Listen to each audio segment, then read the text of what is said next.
اللہ اللہ اللہ اللہ اللہ اللہ الرحیم نحمده ونصلي ونسلم على رسولنا الكريم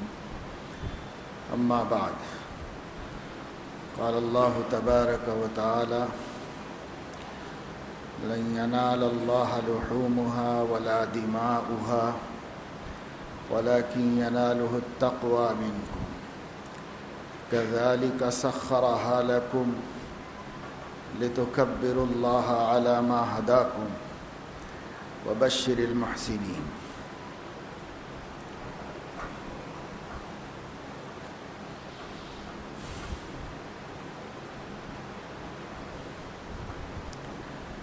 اللہ تعالیٰ نے دین اسلام کے جن احکام کا اپنے بندوں کو پابند فرمایا ہے اس میں قربانی کا حکم بھی ہے. قربانی قرب کے لفظ سے مشتق ہے اور اس کے معنی ہیں تقرب حاصل کرنے کا وسیلہ اور ذریعہ، یعنی حق تعالی شانہ کی رضا اور خوشنودی اور اس کی قرب و نزدیکی ڈھونڈنے کا ایک وسیلہ دوسری عبادتوں کی طرح قربانی کی عبادت بھی ہے. قربانی بھی ہجرت کے بعد لازم کی گئی ہے. اللہ تعالیٰ نے فرمایا فَصَلِّ لِرَبِّكَ وَانْحَرْ، اے نبی صلی اللہ علیہ وسلم آپ رضا الہی کے لیے نماز پڑھیے اور قربانی کیجیے. نبی پاک صلی اللہ علیہ وسلم سے اعلان کروایا گیا ان صلاتی و نسکی و محیای و مماتی للہ رب العالمین لا شریک لہ،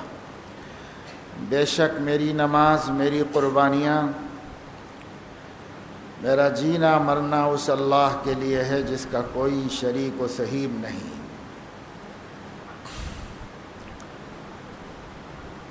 اس حکم کے آنے کے بعد حضرت محمد صلی اللہ علیہ وسلم مدینہ منورہ میں برابر قربانی کرتے رہے. حضرت عبداللہ ابن عمر رضی اللہ تعالی عنہما فرماتے ہیں اقام رسول اللہ صلی اللہ علیہ وسلم فی المدینۃ 10 سنین یضحی، اللہ کے نبی نے 10 سال مدینے میں اقامت فرمائی، برابر قربانی کرتے رہے. پھر رسول اللہ صلی اللہ علیہ وسلم اپنی عمر شریف کے آخری سال ذی الحج کے مہینے میں فریضہ حج کو ادا کرنے کے لیے مکہ مکرمہ تشریف لے گئے تھے. مکہ مکرمہ میں آپ نے حج کی نسبت سے قربانی فرمائی اور وہ قربانی 100 اونٹوں پر مشتمل تھی. 63 اونٹ آپ نے اپنے دست مبارک سے گھائل فرمائے اور 37 حضرت علی کے حوالے فرما دیے کہ وہ کر لیں. اس کے بعد والے سال تو آپ کو ذی الحج ملا نہیں. علماء فرماتے ہیں کہ اصلاً قربانی مناسک حج میں سے ہے. حجاج 10ویں ذی الحج کو مینا میں قربانی کا نسک اور رکن ادا کرتے ہیں، لیکن چونکہ اللہ رب العزت نے یہ پسند فرمایا ہے کہ حج جیسی عبادت دنیا کے ہر مسلمان ہر وقت نہیں کر سکتے، اسی لیے عمر میں ایک مرتبہ فرض کی گئی ہے. تو حج کے مناسک کے مختلف ارکان دنیا بھر میں رہنے والے مسلمانوں کو انہی ایام معدودات میں عطا فرمائے ہیں۔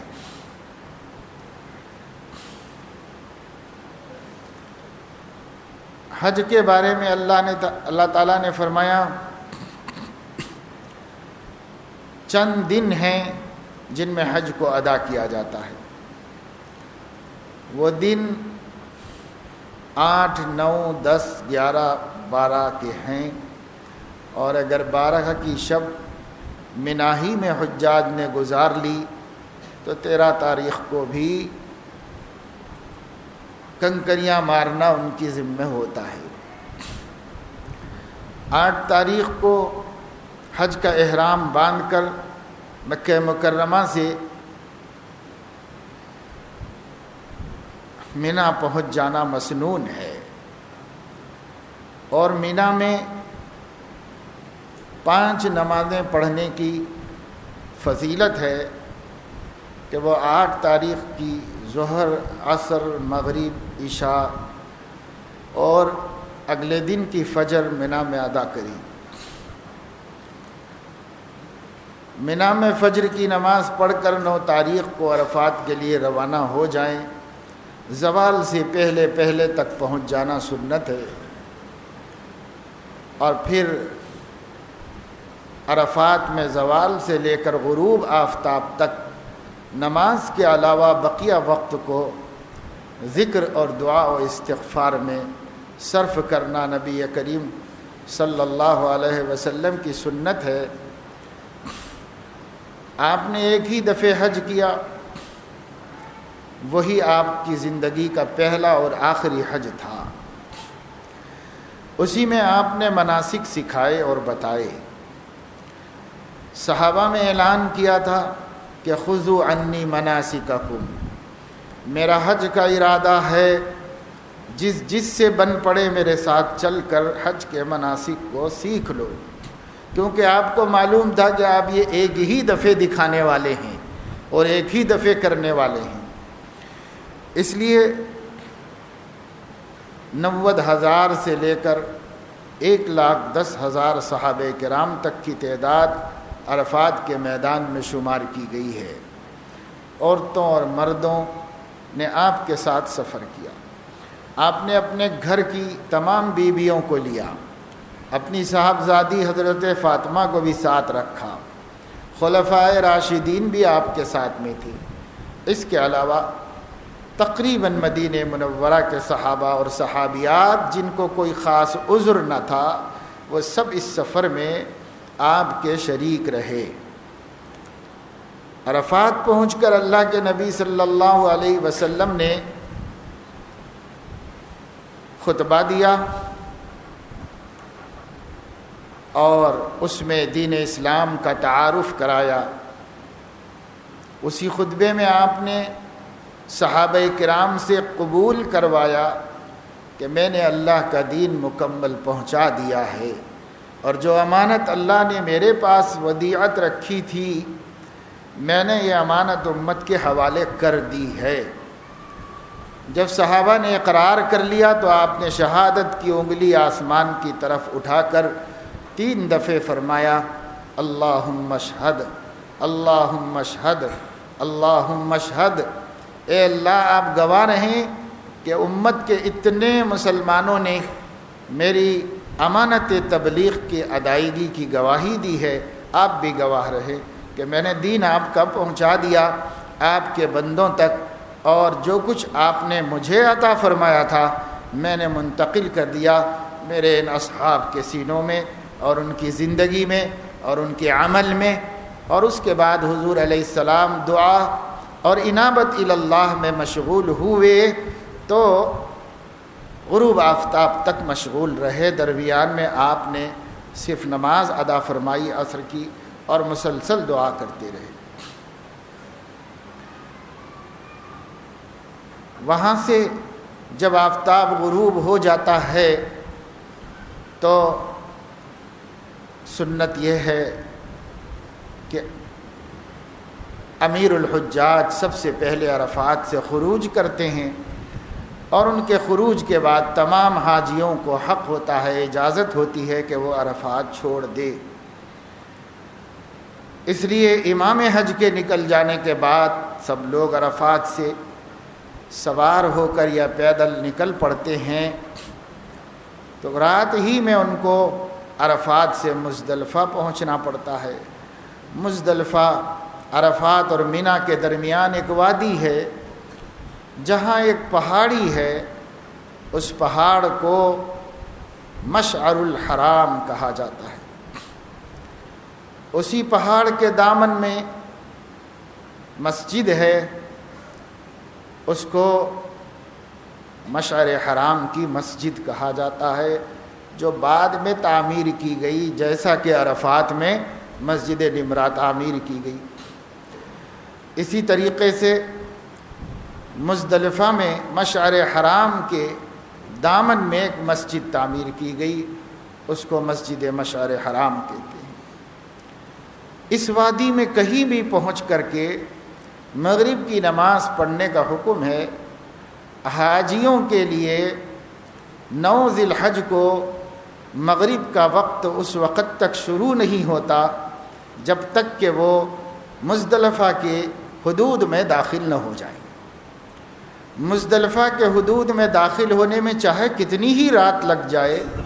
مغرب کے وقت کا آغاز نہیں ہوتا، اس لیے وہ کہیں بھی مغرب نہیں پڑھ سکتے جب تک کہ مشعر حرام کے پاس پہنچ نہ جائیں۔ اسی لیے رات دیر گئے جب بھی پہنچتے ہیں پہلی مغرب کی نماز ادا کرتے ہیں، کیونکہ اس دن اسی وقت مغرب کا وقت ہے اللہ کی طرف سے جب وہ مزدلفہ پہنچ جائیں۔ مغرب کی نماز پڑھنے کے بعد عشاء کی نماز پڑھتے ہیں، کیونکہ عشاء کی نماز کا وقت حسب معمول اپنے وقت سے شروع ہو چکا ہوتا ہے، اس لیے عشاء کی نماز اس کے بعد ادا کی جاتی ہے۔ وہاں اللہ کا ذکر کرنے کا حکم ہے، فاذکروا اللہ عند المشعر الحرام واذکروہ کما ہداکم۔ مشعر حرام کے پاس اللہ کی خوب تعریف کرو اور اس کا ذکر کرو۔ اللہ تعالیٰ نے تمہیں ہدایت دی ہے، اس ہدایت کا شکریہ ادا کرو۔ اگر اللہ ہدایت نہ دیتا تو تم اس مرکز توحید میں جمع نہ ہوتے۔ یہ اللہ تعالیٰ کی ہدایت اور اس کی توفیق ہے، اس لیے اس کی تعریف کرنے کا حکم ہے۔ ذکر میں مشغول رہتے ہیں فجر تک، اور صبح صادق کے بعد فجر کی نماز ادا کر کے اصل وقت ذکر کا نماز فجر کے بعد ہے، اور اس کے فوراً بعد لوگ آگے بڑھ جاتے ہیں اور وہاں سے نکلتے ہیں۔ مینا آ جانا چاہیے، اور پہلے دن 10 تاریخ کو جو رمی ہے وہ ظہر کی نماز کے بعد زوال کے بعد مسنون ہے۔ رمی کرنے کے لیے جاتے ہیں۔ یہ 10ویں ذی الحج ہوتی ہے، 10ویں ذی الحج ہی کو قربانی بھی کرنی ہوتی ہے، رمی بھی کرنی ہوتی ہے، طواف زیارت بھی کرنا ہوتا ہے، جو حج کا رکن ہے۔ طواف زیارت اور رمی اور قربانی، اس میں ترتیب مسنون ہے اور سنت مؤکدہ ہے کہ آدمی سب سے پہلے رمی کرے، پھر اس کے بعد قربانی کرے، اور اس کے بعد سر کے بال نکالے، زیارت کے لیے جب جا سکتا ہو جائے۔ طواف زیارت 10 تاریخ کو رمی کرنے کے بعد سے لے کر کے یا کسی بھی وقت میں 10، 11، 12 کو غروب آفتاب سے پہلے جو قربانی کے اوقات ہیں وہی طواف زیارت کے اوقات ہیں۔ اللہ تعالیٰ کا یہ انعام ہے اور اس کی نصرت اور مدد ہے کہ ایک عمل صرف 3 دنوں میں بلکہ 2.5 دنوں کے اندر کر لینا ہوتا ہے، اور اس کو کرنے کے لیے لاکھوں لاکھ مسلمان جمع ہوتے ہیں۔ اللہ تعالیٰ کی توفیق سے وہ سب اتنے وقت میں کرنے میں کامیاب ہو جاتے ہیں۔ اللہ رب العزت مدد فرماتا ہے۔ ابھی تو سہولتیں بڑھا دی گئی، جب سہولتیں نہیں تھیں تب بھی لوگ اس فریضے کو ادا کر لیتے تھے اور اللہ کی نصرت اور ان کی مدد شامل حال رہتی تھی۔ 11 تاریخ کو بھی 12 تاریخ کو بھی رمی کرنا ہوتا ہے۔ اگر کوئی آدمی 13 تاریخ کو مینا سے نہیں گیا اور موجود رہا تو 13 تاریخ کو بھی اسے رمی کرنی ہوتی ہے اور رمی کر کے نکلنا ہوتا ہے۔ یہ مناسک ادا کرتے ہیں حجاج کرام۔ اللہ تعالیٰ نے اس میں کا کچھ حصہ دنیا بھر کے مسلمانوں کے لیے نصیب فرما دیا ہے، اور وہ یہ ہے کہ دنیا بھر کے مسلمان 9 ذی الحج کو عرفے کے دن، چاہے ان کے علاقے میں وہ کسی بھی تاریخ ہو کسی بھی دن کو واقع ہو جائے۔ بعض لوگوں کے ذہنوں میں اشکال ہوتا ہے کہ سعودی عربیہ میں ایک دن پہلے چاند نظر آتا ہے، اس لیے وہاں چاند کی تاریخیں ایک دن مقدم چلتی ہیں اور اکثر مقدم ہی رہتی ہیں۔ تو ہمارے ہاں جب 8 ذی الحج ہوتی ہے تو وہاں پر 9 ذی الحج ہوتی ہے، تو وہ 9 ذی الحج کو عرفات میں قیام کرتے ہیں اور عرفے والی فضیلت کو حاصل کرتے ہیں کہ عرفے کی فضیلت یہ ہے، نبی کریم صلی اللہ تعالی علیہ وسلم نے ارشاد فرمایا، جو حجاج عرفے کے دن عرفات میں وقوف کر لیتے ہیں تو اللہ تعالیٰ ان کے سارے گناہوں کی بخشش کر دیتا ہے۔ عرفات میں رسول اللہ صلی اللہ علیہ وسلم کو ہنسی آ گئی تو صحابہ کرام نے پوچھا، ماذا اضحکک یا رسول اللہ، کیا بات ہوئی جو آپ ہنس پڑے؟ آپ نے فرمایا کہ میں ابلیس کو دیکھ رہا ہوں کہ اللہ تعالیٰ کی عموم مغفرت سے پھسیانہ ہو کر کے مٹی اٹھا کر 2 ہاتھوں سے اپنے سر میں ڈال رہا ہے اور ہائے ہائے کر رہا ہے کہ اس کی ساری محنتیں اکارت ہوئیں اور یہاں پر سارے گنہگار آج مرحوم و مغفور ہو کر اللہ تعالیٰ کی رحمت کے مستحق ہو گئے۔ تو بڑا مایوس سا ہے، اور اس کی اس مایوسی اور ہائے ہائے کو دیکھ کر مجھے ہنسی آئی کہ اللہ نے میری امت پر رحمت فرمایا اور میری امت کی مغفرت کر دی۔ اسی لیے حدیث میں ہے، ان اعظم الناس ذنبا من وقف بعرفۃ ویظن ان لن یغفر لہ، سب سے بڑا گنہگار وہ ہے جو وقوف عرفات کے بعد بھی اپنی مغفرت میں شبہ کرے، یہ سب سے بڑا گنہگار ہے۔ اس لیے اتنی بڑی نعمت تو ان کو ملی جو وہاں عرفے کے دن عرفات میں وقوف کیے ہوئے ہیں، لیکن ساری دنیا کے مسلمان ظاہر ہے کہ حج میں نہیں ہیں اور مکہ مکرمہ پہنچے ہوئے نہیں ہیں۔ مسلمانوں کا ایک چھوٹا سا طبقہ وہاں پہنچا ہوا ہے، اور کروڑ ہا کروڑ مسلمان اپنے اپنے اوطان میں اپنے اپنے مقامات کے اوپر ہیں، اور ان کو یہ نصیب نہیں ہوا مقام اور مرتبہ۔ تو اللہ کے نبی صلی اللہ علیہ وسلم نے ارشاد فرمایا کہ اللہ تعالیٰ نے عرفے کا دن غیر حجاج کے لیے روزہ پسند فرمایا ہے کہ وہ 9 تاریخ کو روزہ رکھیں، اور حدیث میں ہے کہ آپ نے فرمایا مجھے امید ہے کہ اللہ تعالیٰ عرفے کے دن روزہ رکھنے والے کے 1 سال پچھلے اور 1 سال اگلے گناہوں کی بخشش اور مغفرت فرما دیں گے۔ تو یہ اللہ تعالیٰ نے عرفے کے دن بقیہ مسلمانوں کے لیے، حجاج کے علاوہ بقیہ مسلمانوں کے لیے بھی یہ فضیلت اللہ رب العزت نے رکھی ہے، اور اسی لیے عرفے کے دن کو سارے عالم میں مبارک قرار دیا گیا ہے۔ تو سوال یہ پیدا ہوتا ہے کہ ہمارے ہاں 8 ذی الحج کو عرفہ ہوتا ہے حجاج کے اعتبار سے، لیکن تاریخ کے معاملے میں اسلام کا اصول یہ ہے کہ جس جگہ چاند جس وقت نظر آ جائے اسی اعتبار سے ایام کو گنا جاتا ہے، شمار کیا جاتا ہے۔ وَالْقَمَرَ قَدَّرْنَاهُ لِتَعْلَمُوا عَدَدَ السِّنِينَ وَالْحِسَابَ، اللہ تعالیٰ نے چاند کی منزلیں مقرر فرما دی ہیں، اور چاند اپنی منزلوں سے گزرتا ہے اور سفر کرتا رہتا ہے، جس علاقے میں جس وقت اس کی نمو ہو اور پیدائش ہو، اور جس علاقے میں جس وقت ہلال کو دیکھا جائے، یعنی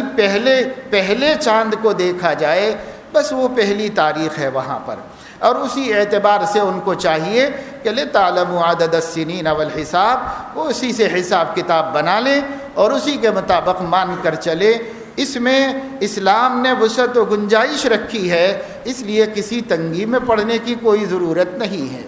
اور اگر ایک دو جگہ کے لوگ کسی ایک ملک کو فالو کر لیں تو یہ عملی طور پر چاند سورج کی گردش اور ان کے نظام سے موافقت بھی نہیں کھاتا۔ اس وجہ سے اللہ کے نبی صلی اللہ علیہ وسلم نے فرمایا صوموا لرؤیتہ وافطروا لرؤیتہ، چاند دیکھ کر رمضان شروع کرو اور چاند دیکھ کر رمضان ختم کرو۔ تو اصل چیز نبی کی ہدایت اس مسئلے میں رؤیت ہلال ہے، کسی بھی علاقے میں ہلال کی رؤیت کا ہونا یہ اصل چیز ہے، اور اسی کی بنیاد پر جس جگہ جب ہو جائے کوئی اسلام میں تنگی نہیں ہے۔ تو اگر ہمارے ہاں ایک دن بعد چاند کی رؤیت ہوتی ہے تو جو تاریخ 9 ذی الحج ہندوستان میں کہلائے گی وہی عرفہ ہے ہندوستان والوں کے واسطے، اور جو تاریخ عربستان میں 9 کہلائے گی وہ ان کے واسطے عرفے کا دن ہے۔ جس کو جو دن 9ویں تاریخ ہو جائے ذی الحج وہ عرفے کا دن ہے۔ اس لیے جب ہمارے ہاں ذی الحج کی 9 تاریخ ہو، یعنی آنے والے منگل کا دن، تو مسلمانوں کو چاہیے کہ وہ اس میں روزہ رکھنے کا اہتمام کریں۔ ویسے اللہ کے نبی نے تو پورے 9 دنوں کی فضیلت بیان فرمائی ہے کہ نفل روزہ ہے، مستحب ہے، جس سے جس قدر ہو سکے ان روزوں کا اہتمام کرے اور اس میں روزے رکھے۔ لیکن خاص طور سے اللہ کے نبی صلی اللہ علیہ وسلم نے صوم یوم عرفہ کی فضیلت بیان فرمائی ہے، 9 ذی الحج کے روزے کی فضیلت ہے، اور اس کو صحابہ کرام اہتمام سے اختیار کرتے تھے اور اس پر عمل کیا کرتے تھے۔ تو مسلمانوں کو کر کے اس سے فضیلت حاصل کرنی چاہیے۔ دوسری چیز جو اللہ رب العزت نے، اللہ کے نبی صلی اللہ علیہ وسلم نے عطا فرمائی ہے وہ یہ ہے کہ حجاج احرام کی حالت میں ہوتے ہیں، اور احرام کی حالت میں ان کی ایک خاص کیفیت ہوتی ہے، ان کے کپڑے معمول کے کپڑوں سے ہٹے ہوئے ہوتے ہیں، وہ اس لباس میں ہوتے ہیں جو لباس آخرت ہے، مرنے کے بعد انسان کو پہنایا جاتا ہے، اور وہ خوشبو سے، بناؤ سنگھار سے اور ہر قسم کی ظاہری قرینوں سے اپنے آپ کو علیحدہ رکھتے ہیں تاکہ وہ اس شکل میں نظر آئیں جو شکل محبوبوں کے محبوں اور عاشقوں کی ہوا کرتی ہے۔ اللہ کے نبی صلی اللہ علیہ وسلم سے حاجی کے بارے میں پوچھا گیا تو آپ نے فرمایا الحاج الشعیث الطفل، حاجی وہ بکھرے بال پراگندہ حال کا نام ہے، یعنی ایک عاشق زار کا نام ہے۔ جیسے کسی کو اپنا محبوب مطلوب ہو اور وہ اس کے جمال کی زیارت کے لیے دیوانہ وار تلاش کرتا پھر رہا ہو، حق تعالی شانہ زندگی میں ایک ایسی عبادت کو فرض فرمائے ہیں اہل استطاعت کے لیے جس میں 5 دن تک وہ ایک عاشقانہ دیوانگی کا اظہار اپنے رب کے سامنے کریں کہ وہ اس کے چاہنے والے اور اس کے لقاء کے اور اس کی زیارت کے متلاشی اور متمنی ہیں۔ حدیث میں آیا ہے من احب لقاء اللہ احب اللہ لقاءہ، جو اللہ سے ملنے کا متمنی ہوتا ہے اللہ کو بھی اس سے ملنے کی تمنا ہوتی ہے اور اس کی بھی خواہش ہوتی ہے کہ اس سے ملاقات کرے۔ تو وہاں پر ایک عبادت ایسی دی گئی ہے، ہم کو اس میں کیسے شامل کیا گیا؟ ابو داؤد ترمذی میں اللہ کے نبی صلی اللہ علیہ وسلم کا ارشاد ہے تم میں سے جس کسی کا ارادہ قربانی کرنے کا ہو تو اس کو چاہیے کہ ہلال ذی الحج کو دیکھنے کے بعد سے لے کر کے اپنی قربانی ہونے تک نہ مونچھیں بنائے، نہ ناخن نکالے، اور نہ دوسرے وہ بال جسم کے جس کا نکالنا لازم و ضروری قرار دیا گیا ہے شریعت کی طرف سے، اس سے رکا رہے تاکہ اس کی ایک قسم کی مناسبت اور مشابہت حجاج کرام کی بکھرے بال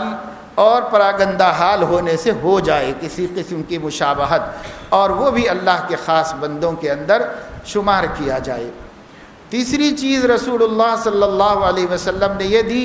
کہ 10 تاریخ کو حجاج کرام منا میں قربانیاں کرتے ہیں، اللہ کے نام پر جانوروں کو ذبح کر کے ان کا خون بہاتے ہیں، تو دنیا بھر کے مسلمانوں کو بھی اللہ کے نبی صلی اللہ علیہ وسلم نے قربانی کرنے کا حکم دیا ہے۔ اور قربانی کرنا کتاب و سنت کی روشنی میں ان عاقل بالغ مسلمانوں پر لازم ہے جو مسافر نہ ہوں اور صاحب استطاعت ہوں۔ اور صاحب استطاعت ہونے کا مفہوم یہ ہے کہ ان کی ملکیت میں ضروریات زندگی سے زائد اتنا اسباب ہو جس کی قیمت 52.5 تولے چاندی کے برابر ہو جاتی ہو، تو ان لوگوں کے اوپر قربانی کرنا قربانی کے دن واجب ہے۔ زکوٰۃ وہ سونا چاندی اور مال تجارت پر واجب ہوتی ہے، لیکن قربانی کے لیے سونا چاندی اور مال تجارت ہونا ہی کوئی ضروری نہیں ہے، اور اسباب بھی اس کے پاس اپنی ضرورت روزمرہ کی ضرورت سے بڑھ کر موجود ہے، تو اس پر بھی قربانی واجب ہو جاتی ہے۔ اسی طریقے سے قربانی کے لیے زکوٰۃ کے لیے مال جمع ہو کر اس پر سال گزرنے کی شرط ہے، اس سے پہلے ختم ہو جائے تو زکوٰۃ واجب نہیں ہوتی، لیکن قربانی کے لیے سال گزرنا ضروری نہیں۔ ایام نہر میں اگر اس کے پاس اتنا مال آ جائے تو بھی اس پر قربانی واجب ہو جاتی ہے۔ اسی طریقے سے زکوٰۃ کے سلسلے میں یہ ہے کہ وہ اس مال کو جو جدا کر رہا ہے خود استعمال نہیں کر سکتا، سب کا سب صدقہ کرنا پڑتا ہے، لیکن قربانی میں یہ اس سے علیحدہ مسئلہ ہے کہ قربانی کے گوشت کو، قربانی کے پوست کو، اس کی ہر چیز کو قربانی کرنے والا خود استعمال کر سکتا ہے۔ قربانی کی کھال بھی اگر استعمال کے قابل بنا کر استعمال کر سکتا ہے تو اس کو بھی استعمال کر سکتا ہے، اور اس کو وہ ہدیے میں بھی دے سکتا ہے، لیکن اگر اس کو وہ فروخت کر دے تو پھر اس کا صدقہ کرنا اس پر واجب ہو جاتا ہے۔ اسی طرح قربانی کا گوشت کھا سکتا ہے، کھلا سکتا ہے، ہدیے میں دے سکتا ہے، مگر بیچ نہیں سکتا۔ اگر بیچے گا تو اس رقم کا صدقہ کرنا اس کے اوپر واجب ہو جاتا ہے۔ اسی طریقے سے رسول اللہ صلی اللہ علیہ وسلم نے قربانی کے گوشت کو کسی سال ایک مدینے کی تنگ سالی کی وجہ سے لوگوں کے اندر خشکی اور قحط کی وجہ سے جو غربت تھی، تو فرمایا کہ کوئی شخص 3 دن سے زیادہ تیسرے دن کے بعد قربانی کا گوشت اپنے گھر میں نہ رکھے، جس کا مطلب یہ ہے کہ آپ نے فرمایا قربانیاں 3 دن کرتے رہو، اور جو قربانی کر دو تو پھر بانٹ بٹا دو، کھا پی لو، اٹھا کر نہیں رکھو۔ اگلا سال آیا تو رسول اللہ صلی اللہ علیہ وسلم سے پوچھا گیا کہ یا رسول اللہ، کیا گزشتہ کی طرح اس سال بھی تیسرے دن کے بعد ہمیں قربانی کا گوشت اپنے پاس نہیں رکھنا چاہیے؟ نفعل کما نفعل، ایسے ہی ہم کریں اس سال بھی جیسا گزشتہ سال ہم نے کیا تھا؟ تو اللہ کے نبی نے فرمایا کہ نہیں، اس سال چونکہ بہت سختی تھی اور مسلمان مشکلات میں تھے تو میں نے ایسا حکم دیا تھا، اب تم کھاؤ کھلاؤ اور ذخیرہ کر لو، یعنی 3 دن سے زائد بھی رکھنا چاہو تو رکھ لو، اس کی تمہیں اجازت ہے۔ یہ حدیث مسلم شریف میں مختلف سندوں کے ساتھ متعدد روایتوں کے ساتھ آئی ہے، جس سے 2 مسئلے صاف طور پر معلوم ہوتے ہیں۔ ایک یہ ہے کہ قربانی کا گوشت رکھنا منع نہیں ہے، جب تک چاہے رکھ سکتا ہے، لیکن مسلمانوں کے حالات بہت خراب ہوں تو اس وقت میں خود رکھنا یہ مروت نہیں ہے، اس کو تقسیم کرنا ہی اسلامی اخلاق کا تقاضا ہے۔ دوسری بات یہ معلوم ہوئی کہ قربانی کے دن 3 ہی ہوتے ہیں، اس لیے کہ اللہ کے نبی صلی اللہ علیہ وسلم نے تیسرے دن کے بعد نہ رکھنے کو فرمایا ہے، تو اگر تیسرے دن کے بعد قربانی کی گنجائش ہوتی تو آپ چوتھے دن کے بعد نہ رکھنے سے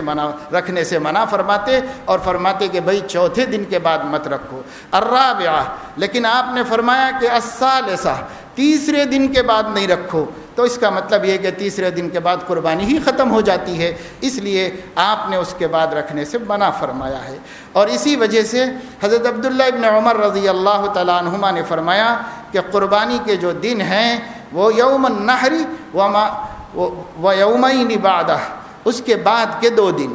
10ویں دن اور اس کے بعد کے 2 دن۔ حضرت علی سے مروی ہے کہ یوم العید و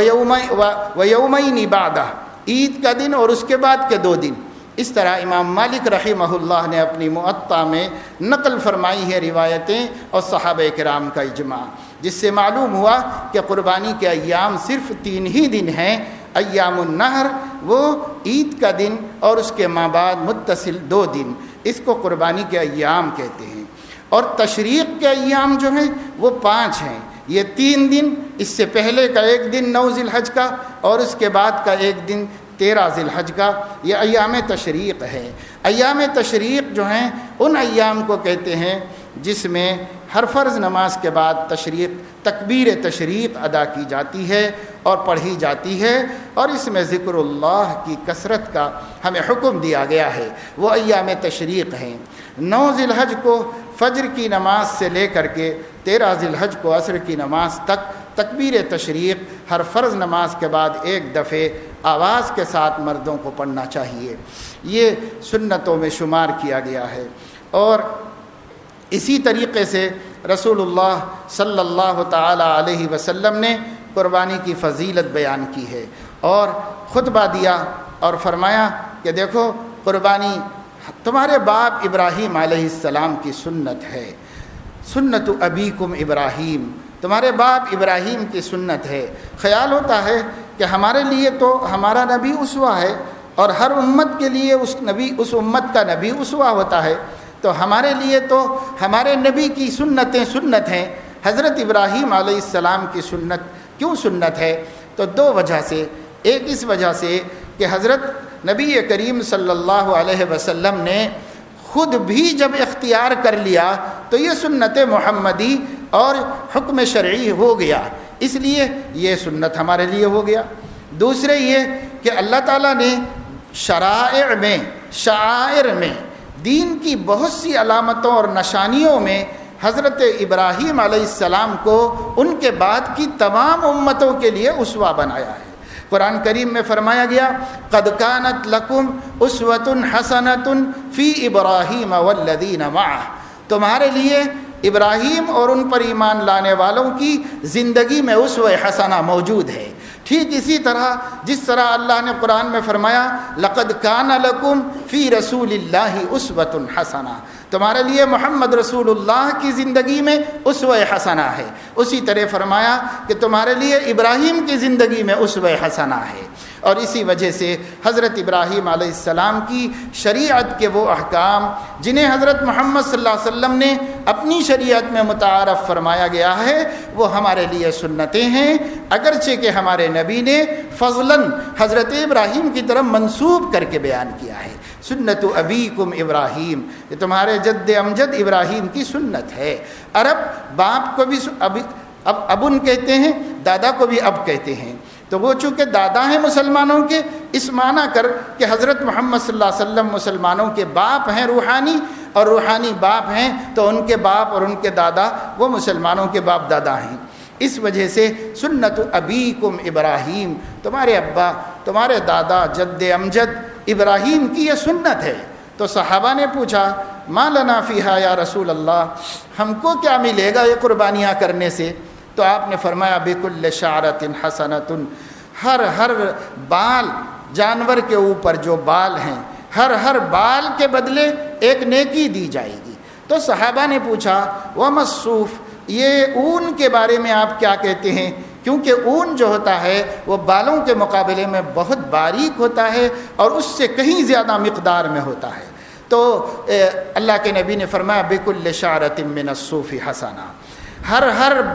اون کے روئیں کے بدلے بھی اللہ تعالیٰ ایک نیکی قربانی کرنے والے کو عطا فرمائیں گے۔ یہ قربانی کرنے کی فضیلت نبی کریم صلی اللہ علیہ وسلم نے بیان فرمائی اور خود حجۃ الوداع میں 100 قربانیاں ادا کیں اور اپنی حیات طیبہ میں کبھی ناغہ نہیں فرمائی۔ حضرت عبداللہ ابن عمر نے فرمایا 10 سال کے قیام میں نبی نے قربانی کبھی ناغہ نہیں فرمائی۔ اور روایت میں ہے بخاری کے کہ 2